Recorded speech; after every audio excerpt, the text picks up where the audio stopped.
Salam saudara-saudara yang dikasihi Tuhan. Pada saat ini saya mengajak kita untuk sama-sama mendengarkan dan merenungkan firman Tuhan yang tertulis dalam Markus 6 ayat 6b sampai 13. Demikianlah firman Tuhan. Yesus mengutus ke-12 rasul. Lalu Yesus berjalan keliling dari desa ke desa sambil mengajar. Ia memanggil ke-12 murid itu dan mengutus mereka berdua-dua. Ia memberi mereka kuasa atas roh-roh jahat dan berpesan kepada mereka supaya jangan membawa apa-apa dalam perjalanan mereka kecuali tongkat. Roti pun jangan, bekal pun jangan, uang dalam ikat pinggang pun jangan. Boleh memakai alas kaki, tetapi jangan memakai dua baju.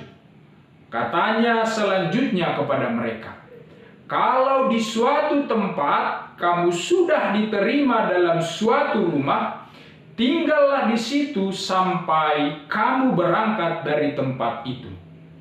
Dan kalau ada suatu tempat yang tidak mau menerima kamu, dan kalau mereka tidak mau mendengarkan kamu, keluarlah dari situ dan kebaskanlah debu yang di kakimu sebagai peringatan bagi mereka.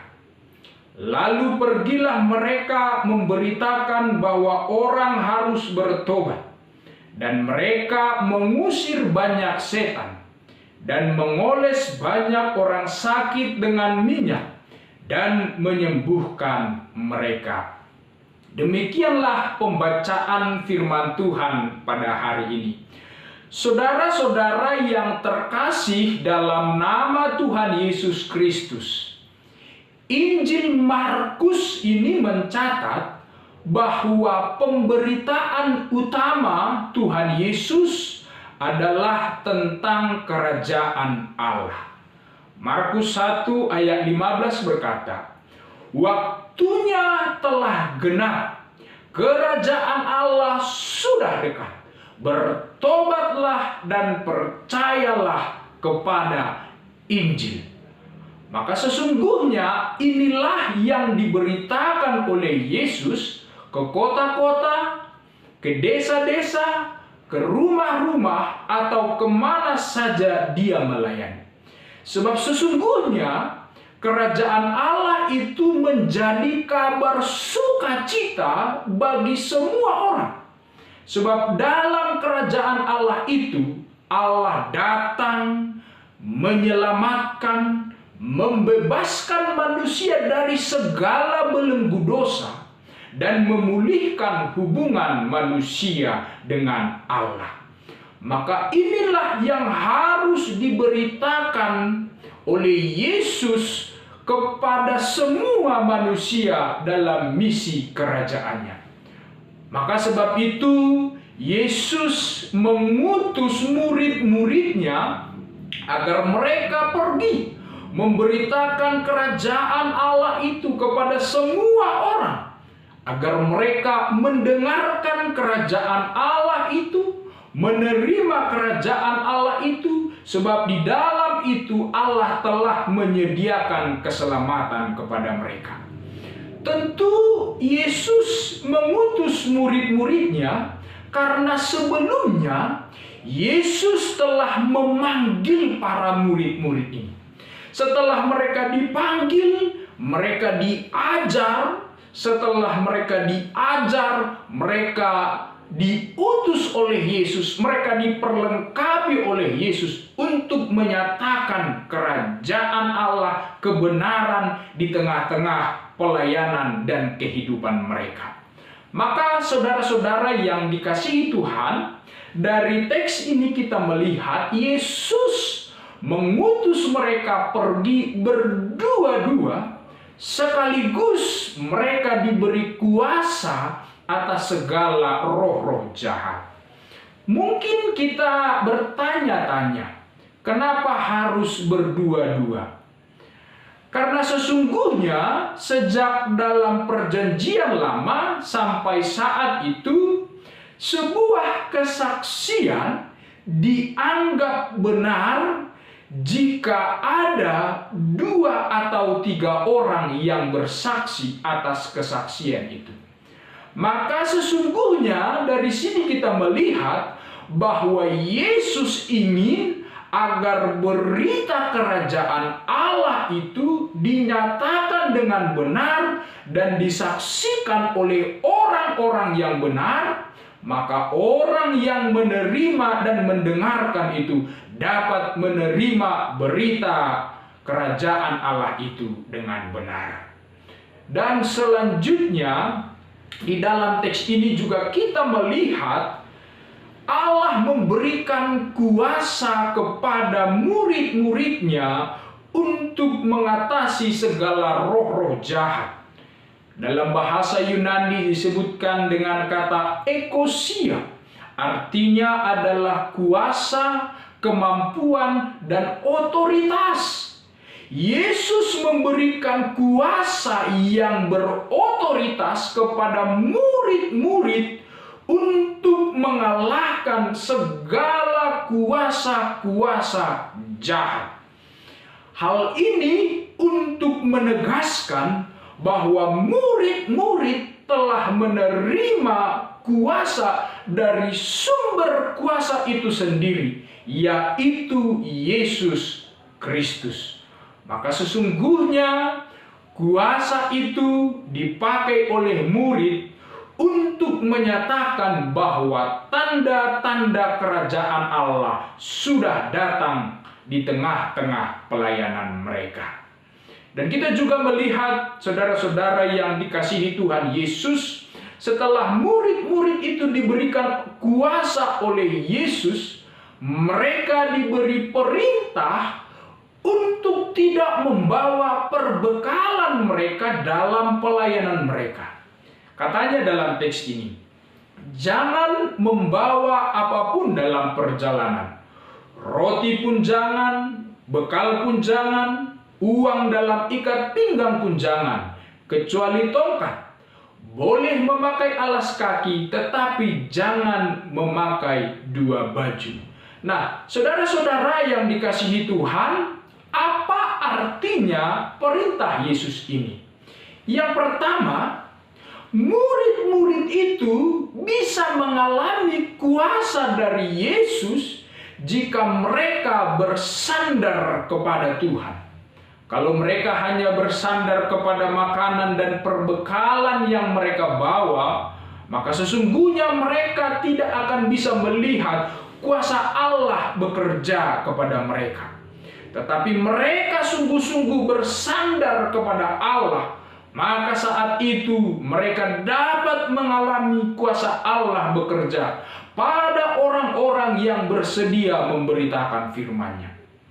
Dan yang kedua, Allah ingin agar mereka pergi memberitakan kerajaan Allah dan mereka sungguh-sungguh percaya kepada Tuhan. Apa yang mereka makan, apa yang mereka pakai, di mana mereka tinggal, sesungguhnya semua itu telah disediakan oleh Allah sesuai dengan rencana Allah. Maka dalam pelayanan mereka itu, mereka harus percaya, berpengharapan betul kepada Tuhan. Lalu yang ketiga, perintah ini adalah sebagai suruhan kepada murid-murid bahwa mereka datang kepada orang-orang untuk melayani dan memberikan dirinya. Sebab pada saat itu ada kebiasaan para imam-imam kafir. Jika mereka berkunjung kepada orang-orang di kampung-kampung, di desa-desa atau di rumah-rumah, mereka selalu membawa bekal yang dalam bahasa Yunani disebut dengan perak. Artinya tas pengumpul. Ternyata dengan tas pengumpul mereka inilah mereka mengumpulkan harta benda bagi dirinya sendiri. Mereka memeras orang-orang yang mereka temui dengan sejumlah kalimat-kalimat suci yang mereka bawa.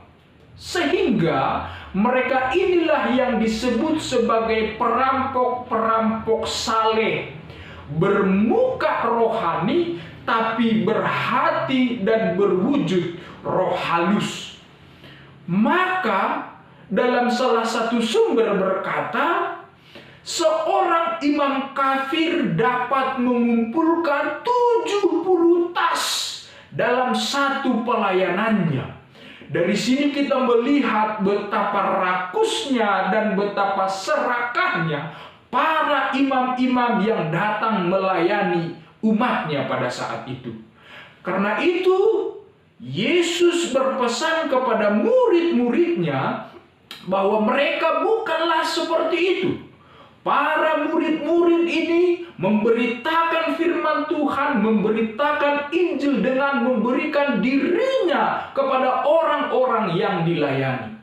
Sama seperti anak manusia yang datang ke dunia ini. Dia memberikan dirinya, dia datang melayani, bahkan dia memberikan nyawanya kepada manusia, agar manusia itu mendapatkan keselamatan daripada Allah. Maka inilah sesungguhnya misi yang mulia yang harus disampaikan dan diberitakan dan dipraktikkan oleh para murid-murid ketika mereka mengabarkan kerajaan Allah. Dan selanjutnya dalam teks ini kita melihat Yesus juga berpesan kepada murid-muridnya. Kalau di suatu tempat kamu sudah diterima, tinggallah di situ sampai kamu berangkat dari tempat itu.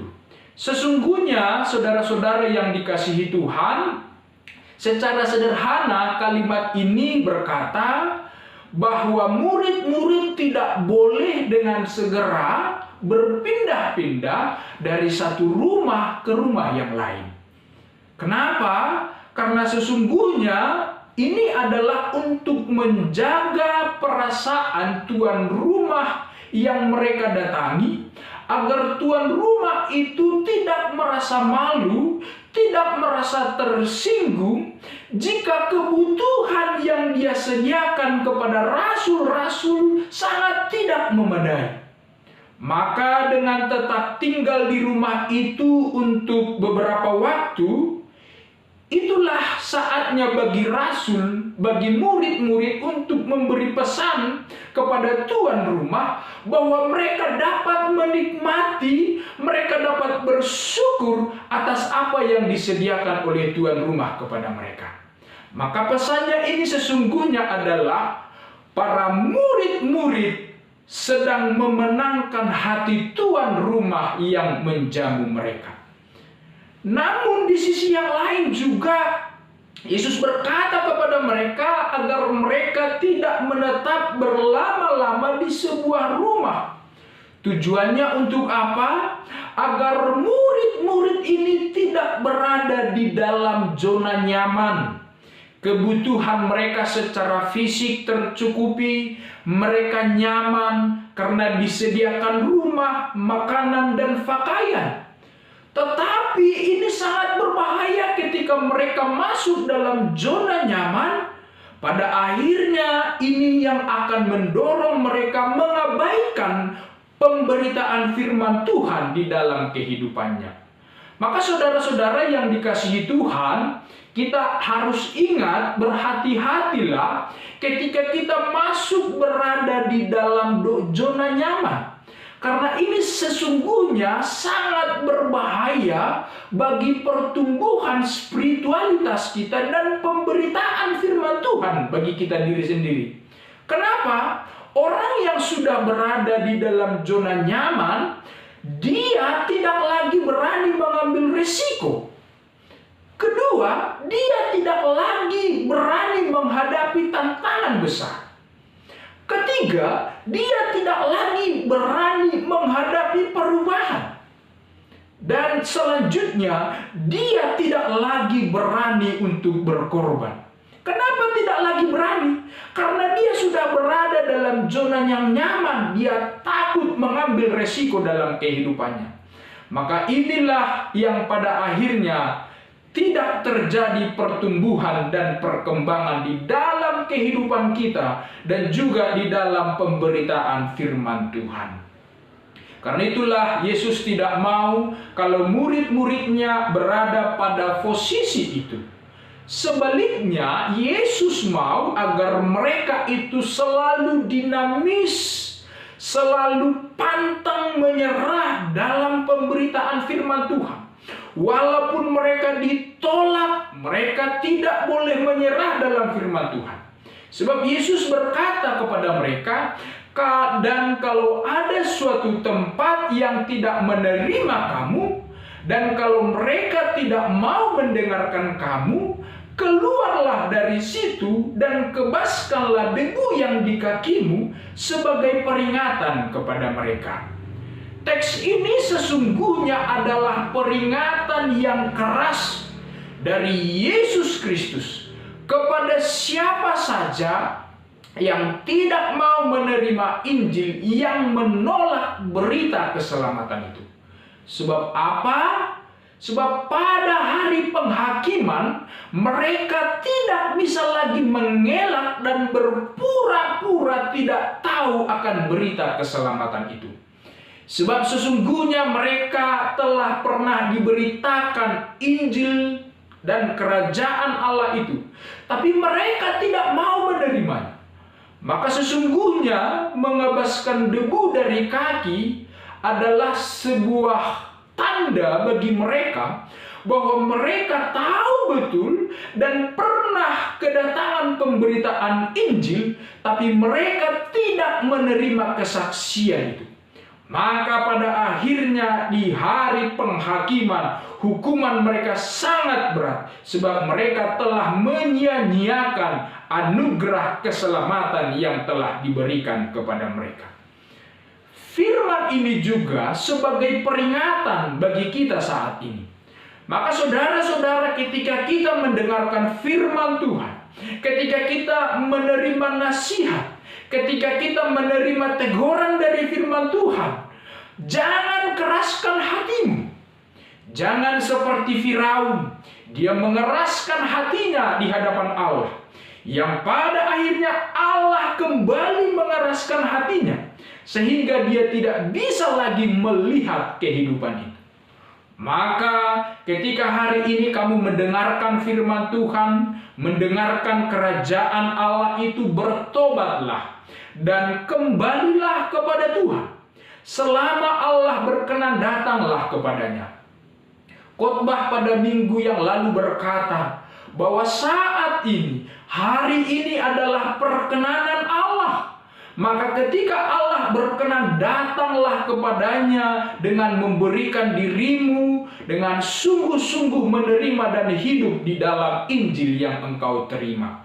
Karena itu saudara-saudara yang dikasihi Tuhan Yesus Kristus, Injil itulah yang memerdekakan kita. Firman Allah itulah yang menghibur kita. Mungkin saat ini kita mengalami ketakutan, mengalami kekhawatiran karena virus corona yang kita alami. Tapi sesungguhnya dengan janji berita kerajaan Allah, ini adalah kabar sukacita. Sebab apa? Kepastian keselamatan kita di dalam Yesus sungguh nyata. Maka saudara-saudara yang dikasihi Tuhan Yesus Kristus, kita mau seperti perintah Tuhan Yesus itu, kita mau hidup di dalam kerajaan Allah itu. Dan kita lihat juga di dalam teks ini, setelah Yesus memperlengkapi murid-muridnya dengan sejumlah perintah dan kuasa, maka murid-murid itu memberitakan pertobatan. Mereka mengusir setan-setan dan mereka menyembuhkan orang-orang sakit. Semua itu terjadi karena sesungguhnya mereka telah menerima kuasa dari Yesus Kristus. Jadi misi utamanya bukanlah tentang mujizat-mujizat itu, tapi soal kerajaan Allah itu. Maka di mana kerajaan Allah diberitakan, di sana mujizat-mujizat akan dialami. Maka saudara-saudara yang bersedia dan ikut terlibat dalam pemberitaan kerajaan Allah itu, saudara-saudara pasti akan mengalami kuasa yang besar dari Allah. Karena itu saudara-saudara yang dikasihi Tuhan, satu hal yang harus kita ingat, bahwa perintah untuk memberitakan Injil dan kerajaan Allah itu masih berlangsung sampai hari ini. Yesus menyuruh semua orang percaya, Anda dan saya diutus oleh Tuhan Yesus memberitakan kerajaan Allah dimanapun kita berada. Tujuannya agar semua orang mendengarkan berita kerajaan Allah itu mendapatkan kabar sukacita dan mereka mendapatkan keselamatan dari Allah. Maka jangan menyerah sebagai pemberita-pemberita firman Tuhan. Paulus berkata dalam Rom 12 ayat 11, janganlah hendaknya kerajinanmu kendor, biarlah rohmu menyala-nyala dan layanilah Tuhan. Jangan kendor, tapi menyala-nyalalah rohmu dan layanilah Tuhan dengan sungguh-sungguh. Dan jangan pernah takut. Sama seperti murid yang diberikan kuasa, kita juga diberikan kuasa dan otoritas yang berkuasa mengalahkan segala kuasa si jahat. Maka saudara-saudara yang dikasihi Tuhan, orang yang percaya ditakuti oleh penguasa-penguasa jahat. Maka andalkanlah Yesus, andalkanlah kuasa Tuhan dalam segala kehidupan kita. Kita akan berkuasa, dimenangkan untuk mengalahkan segala tantangan kita. Kuasa dari Allah itu memampukan kita menjalani setiap kesulitan-kesulitan yang kita hadapi. Kuasa yang dari Allah itu memampukan kita melalui setiap kesedihan-kesedihan yang kita alami. Sebab sesungguhnya kuasa dari Yesus itu adalah kuasa yang luar biasa, yang melimpah-limpah, yang memampukan kita dalam setiap kelemahan kita. Oleh sebab itu saudara-saudara yang dikasihi Tuhan, beritakanlah firman dan layanilah Tuhan. Jangan pernah takut, sebab Allah menyediakan apapun yang kamu butuhkan dalam hidupmu. Apa yang kamu makan, apa yang kamu pakai, di mana kamu tinggal, semua Allah sediakan bagi orang-orang yang sungguh mengandalkan Dia. Maka jangan takut memberitakan firman Tuhan, tetaplah bersungguh-sungguh melayani dan mengabarkan firman Tuhan di tengah-tengah kehidupan kita. Amin. Tuhan Yesus memberkati.